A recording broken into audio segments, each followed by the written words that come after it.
El 22 de noviembre, en horas cercanas al mediodía, en Dallas, Texas, se produce uno de los hechos más significativos del siglo XX que tuvo consecuencias verdaderamente definitivas para la política norteamericana hacia el mundo.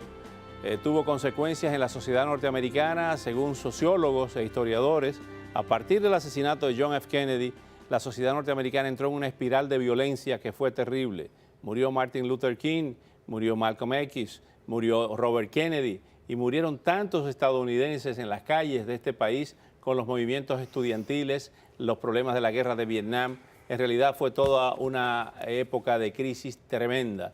El movimiento hippie, Woodstock, todo un fenómeno sociológico se produjo en la sociedad norteamericana. Tenemos esta noche a Brian Latell. Brian Latell, como ustedes saben, un ex agente de la Agencia Central de Inteligencia, investigador asociado del Instituto de Estudios Cubanos y Cubanoamericanos de la Universidad de Miami, escritor, autor de varios libros que él ha tenido la gentileza de venirlos a presentar aquí en este programa, el autor de libros como Después de Fidel, La historia secreta del régimen de Castro y Quién lo sucederá y Secretos de Castro. Ahora aparece con este nuevo libro, Los secretos de Castro, la inteligencia cubana, la CIA y el asesinato de John Fitzgerald Kennedy. Brian Latell, muchas gracias por venir al programa. Gracias, Oscar.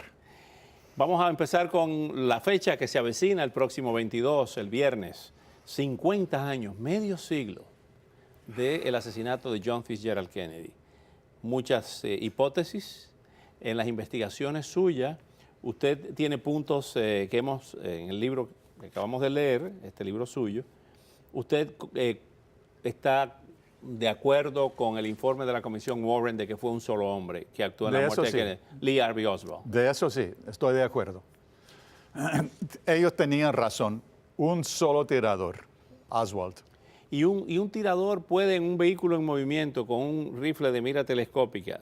Kennedy recibe 3 disparos. Uno en la cabeza, recibió dos. Uno que le sale por acá y el del hombro. Sí.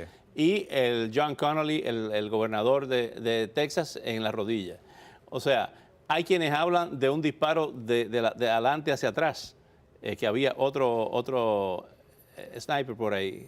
No, creo que no. No hay ninguna evidencia, ningún dato, ningún testigo que soporta esa teoría. Teoría duradera, pero es un mito, yo creo. Un solo tirador, 3 balas. La primera bala fue no sé dónde, no se sabe. La segunda, aquí en el omóplato, sí, por acá. Cerca del cuello. Del cuello. Y salió aquí. La tercera bala destruyó la cabeza, el cráneo del pobre Kennedy. Y la pregunta la repetimos, es un vehículo en movimiento, un rifle de mira telescópica y un rifle antiguo, puede que no es de repetición. Pero el rifle es muy efectivo. Cargar y volver y cargar y volver. Sí, yo creo que sí. El Comisión Warren concluyó eso. Todos los oficiales, los abogados del Comisión concluyó eso. Usted plantea que el viaje, el rumor de que Fabián Escalante, el general Fabián Escalante, un alto oficial de la contrainteligencia cubana, viajó, era el jefe de la contrainteligencia cubana, viaja el 22 a Dallas, Texas y se reúne con Oswald. Usted habló con Aspillaga sobre esto y aquí lo tiene en el libro. ¿Qué de cierto hay en esto? ¿Esto fue una desinformación del gobierno cubano, de Fidel Castro? Posiblemente sí. ¿Una desinformación? Posiblemente, pero yo no sé. Yo soy agnóstico. Sobre ese tema soy agnóstico. Yo no sé. No se sabe nadie. Pero una pregunta muy importante, muy crítico en este contexto. ¿Por qué un oficial muy alto, muy importante como Escalante, por qué no un funcionario bajo, un funcionario desconocido fue a Dallas para acompañar a Oswald en su aventura? Sí. Ahora, lo que no se ha confirmado es que Fabián Escalante estaba en Dallas el 22 de noviembre. No hay ninguna confirmación. No hay ninguna confirmación. No. Hay sectores... Pero es posible. Por ejemplo, Antonio Besiana, el mismo Rolando Eugenio Martínez, a quien usted ha entrevistado también en otras ocasiones, señalan uno que el exilio cubano quizá tuvo algo que ver, dice Veciana. Musculito dice, Rolando Eugenio Martínez, que Fidel Castro, que Cuba tuvo que ver en la muerte de Kennedy. Tampoco hay información concreta de esto. Yo creo que sí, que los cubanos tienen responsabilidad. El gobierno de Fidel Castro. Yo creo que sí. ¿Por qué? Y lo escribo en el nuevo libro. Sí, yo mío. lo sé, ahí lo vi. Aspillaga, el desertor más importante, de más conocimiento de los secretos de Fidel y de la inteligencia cubana, yo entrevisté con él durante más o menos 15 horas grabadas y me dijo él, Aspillaga, que durante la mañana del asesinato de Kennedy, él recibió órdenes de su jefatura de inteligencia, quita todos sus esfuerzos, todas sus obligaciones de interceptar las comunicaciones de la CIA. Fue antes y después, todos los días, otros días, fue el único responsabilidad de Aspillaga, de oír las comunicaciones secretas de la CIA. Sin embargo, usted en su libro dice Pero que... esa sí. mañana, Oscar, Ajá. es muy importante, esa mañana, el 22 de noviembre, recibió órdenes, quita todo, oír Dallas y Texas y Texas. Hay que concentrar todos sus esfuerzos en Texas. Le dijo Fidel Castro a Aspillaga. Bueno, la jefatura de inteligencia. Yo pregunté a Aspillaga, ¿y por qué? ¿Y a qué hora? Y me dijo, más o menos, recibió esas órdenes más o menos 3 horas antes de los tiros de Oswald. Eso puede ser que, perdón, puede indicar que Fidel Castro sabía que había un complot para asesinar a Kennedy. Y me dijo eso exactamente, Aspillaga me dijo exactamente lo mismo. Fidel sabía las intenciones de Oswald esa mañana. Fidel Castro odiaba mucho a los Kennedy. A Sí, Jack y a Robert Kennedy. Bueno, sí, él sabía que los Kennedy y la CIA estaban atentados de matar a él. Y Fidel lo sabía porque tenía un doble agente muy importante, un doble agente muy alto, muy conocido. ¿Quién era? Se llama Rolando Cubela. Rolando Cubelas era un doble agente. Doble agente. De eso estoy seguro. Yo tengo, ¿Según Brian Latell o según la CIA? no, según yo y mis hallazgos. Ajá. Porque yo tengo evidencia, datos de otro desertor, de documentos desclasificados. Mi hallazgo. Ahora bien, este señor Amlash, Rolando Cubelas, aparentemente la CIA lo envió a matar a Fidel Castro en una oportunidad y no lo hizo. Fue arrestado y fue condenado a muchos años de prisión y después fue puesto en libertad. Bueno, sí, pasó algunos años en una prisión, un cárcel muy elegante, muy lujoso, con libertades, no muy punitivo. Pero, ¿qué quiere decir esto en el sistema de inteligencia y contrainteligencia? No, yo digo en Cuba, en la Cuba de los 60 y 70, sí pasó, Cubela pasó unos años, pero elegantemente, con muchas libertades y una vida bastante lujosa allí. ¿Cubelas tuvo contacto con Oswald?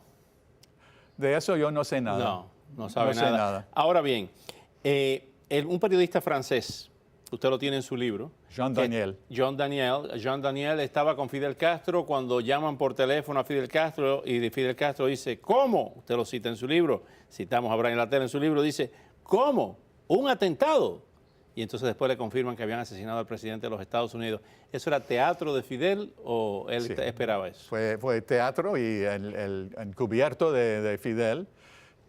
Oscar, es interesante que yo entrevisté con Jean Daniel en Nueva York, en un hotel, cuando tenía 91 años, y yo pasé 2 horas con él.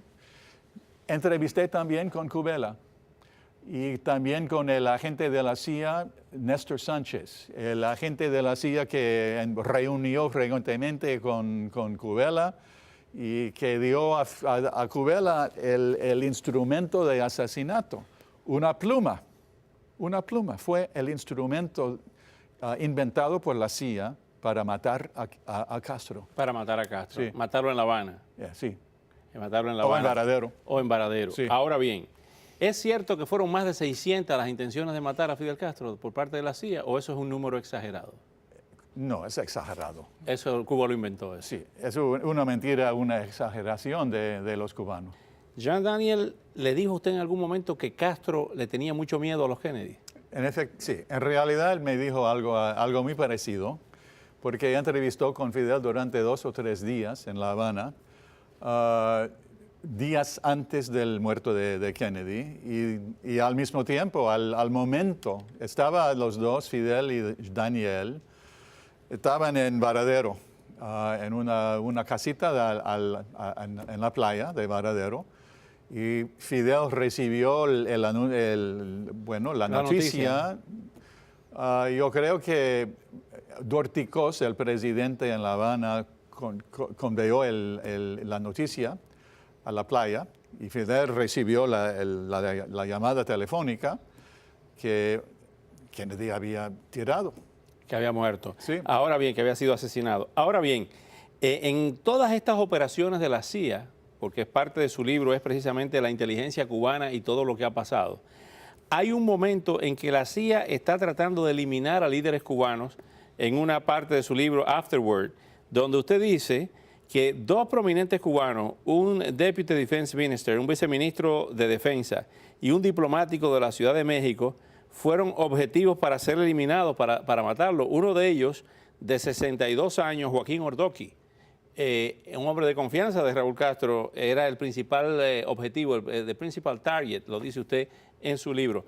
Realmente los Kennedy empezaron a dar órdenes, no solamente con la operación Mongoose de Robert Kennedy, sino el propio presidente Kennedy de empezar a eliminar a dirigentes cubanos.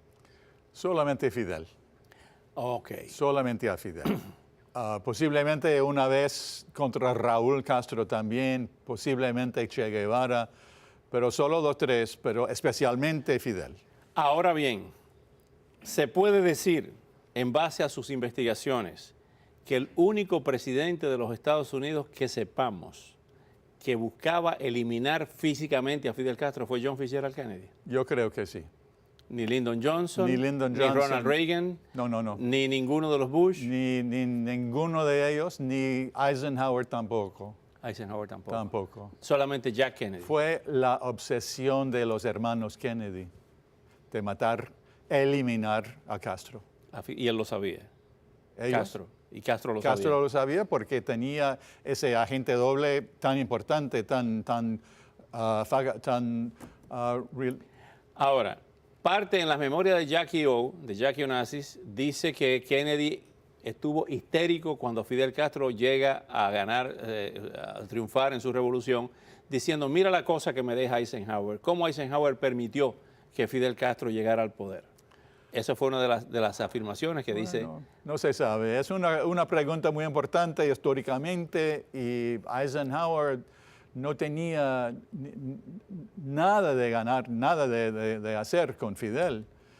Dejó montada la operación de Playa Girón de Bay of Pigs, Eisenhower. Empezó bajo de Eisenhower. Empezó el plan del Girón, empezó bajo Eisenhower, el liderazgo de Eisenhower. Y Nixon también, Eisenhower y Nixon, el vicepresidente, ellos dos tenían mucho animosidad contra Fidel. Ahora, Brian Latell, una pregunta que se la hicimos en un programa anterior y que vuelve y reaparece. Si cada vez que se ha sospechado que un gobierno extranjero quiere atentar contra el presidente de los Estados Unidos, contra los Estados Unidos, la respuesta es terrible, aplastante, bombardeo. Recordamos cuando hubo el rumor de que había un plan para asesinar al entonces expresidente Bush, el 41, en Kuwait. El presidente Clinton ordenó el bombardeo de zonas de Irak, precisamente que era de donde partía la conspiración. Si realmente los Estados Unidos hubiese tenido la casi certeza de que Fidel Castro tuvo algo que ver con el asesinato del presidente Kennedy, ¿no hubieran bombardeado Cuba, no hubieran barrido con Cuba? Hoy no, yo creo que No, no. me refiero en la época de Kennedy. En la época de Lyndon Johnson. De Lyndon Johnson. Sí, yo creo, después de Kennedy, Lyndon Johnson sucedió. Y yo creo que sí, que Lyndon Johnson tenía mucho miedo de la necesidad de declarar guerra contra Cuba, porque obviamente sería también una guerra con la Unión Soviética, una guerra nuclear posiblemente. ¿Ustedes creen que Rusia iba a ir a una guerra nuclear por Cuba? No sé, posiblemente, pero de eso temó Lyndon Johnson. Temó mucho la posibilidad de declarar guerra contra Cuba. Sin embargo, invadió República Dominicana en el 65 para evitar una segunda Cuba. Un poco más fácil, un poco más fácil, yo creo, aquí. Sí, ¿no? Pero no invadir a Cuba. Ahora bien, ¿qué quiere dejar Brian Latell con este libro? Este libro, ¿cuál es el aporte a la historiografía no solamente de Cuba y de Estados Unidos, sino de toda Latinoamérica? ¿Qué quiere usted aportar y dejar como legado, como herencia para las nuevas generaciones de este libro? Mis hallazgos son múltiples, numerosas, digo. Una conclusión tal vez más importante. Yo estoy convencido hoy, cada vez más, que la inteligencia cubana estaban vinculado con Oswald. Con Lee Harvey Oswald. Con Lee Harvey Oswald, el asesinato de Kennedy. Y los contactos entre Oswald y los cubanos oficiales empezaron en el año 59 en Los Ángeles. Durante el servicio militar de Oswald en Los Ángeles, él hace contacto con los cubanos allí en Los Ángeles en el consulado. Y después es muy posible, tal vez es probable, que tenía también contactos con oficiales de la inteligencia cubana. Esa reunión que usted describe, que se celebra en México, donde hay una reunión en la embajada rusa y después en la embajada cubana. Las dos embajadas. O sea que los rusos quizás, si los cubanos sabían, los rusos sabían que iban a matar a Kennedy. Posiblemente porque Oswald encontró con un KGB, Ajá, oficial muy alto del Departamento de Asesinatos. Se llamó Kostikov.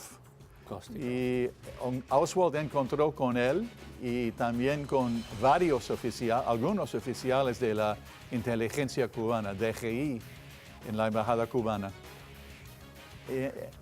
Probablemente pasó tiempo fuera de la embajada durante las noches, durante la semana que pasó allí en México. En México. Pasó mucho más, probablemente, parece que sí, que pasó otros tiempos con cubanos Brian oficiales. Latell, gracias por venir esta noche. Muy bien. Ha muy sido bien, una Oscar. noche magnífica donde aprendimos mucho. Este libro se lo recomiendo a todos ustedes, este libro de Brian Latell, y vuelva al programa.